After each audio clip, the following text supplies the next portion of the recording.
ఆంధ్రప్రగతి గ్రామీణ బ్యాంకును కడప కేంద్రంగా చాలా కాలంగా పనిచేస్తుంది. ఈ బ్యాంకు కేంద్ర కార్యాలయాన్ని అమరావతికి తరలించాలని రిజర్వ్ బ్యాంకు నిర్ణయించిందని రాష్ట్ర ప్రభుత్వం చెప్తుంది. అయితే Dalit Indian chamber of commerce అనే ఇండస్ట్రీగా మేము రాష్ట్ర ప్రభుత్వానికి విజ్ఞప్తి చేస్తున్నాం. రాయలసీమ ప్రాంతం వెనుకబడిన ప్రాంతం. ఈ ప్రాంతంలో ప్రజలు చాలా ఇబ్బందులకు కష్టాలు కోర్చి ఇప్పుడిప్పుడే ఎదుగుతున్నారు. రాయలసీమ ప్రాంతం మంచినీటికి కూడా కటకటగా ఉంది. యాస్పిరేషన్ డిస్ట్రిక్ట్స్లో దేశంలో 104 ఉంటే రాయలసీమలోని 4 జిల్లాలు యాస్పిరేషన్ డిస్ట్రిక్ట్స్గానే ఉన్నాయి.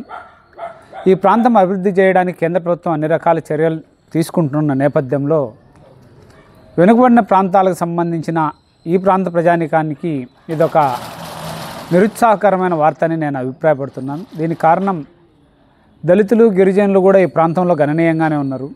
ఈ బ్యాంకింగ్ సెక్టార్ ఇక్కడ ఉండడం వల్ల మేము ఏదైనా ఇబ్బంది అయితే తక్షణమే కేంద్ర కార్యాలయానికి వెళ్ళి మాట్లాడి వాళ్ళ లోన్స్ విషయంలో కానీ వ్యాపార విషయంలో కానీ మేము కలుగు చేసుకొని పరిష్కారం చేయడానికి చాలా సులువుగా ఉండేది.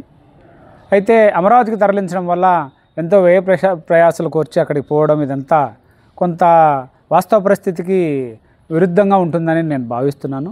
కాబట్టి రాష్ట్ర ప్రభుత్వం ఏదైతే తన ఆలోచన ఉందో ఇప్పటికే ఎంఎస్ఎంఈ కేంద్రం తీసుకెళ్తున్నారన్న ఒక అభిప్రాయం ఉంది.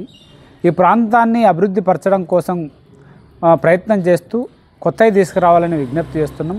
ఉన్న వాటిని తరలించకపోవడం సరైనది కాదేమో అని మేము అభిప్రాయపడుతున్నాం. కాబట్టి రాష్ట్ర ప్రభుత్వం ఈ ఆలోచన ఏదైతే ఉందో ఆలోచనను తక్షణమే ఉపసంహరించుకోవాలని మేము విజ్ఞప్తి చేస్తున్నాం.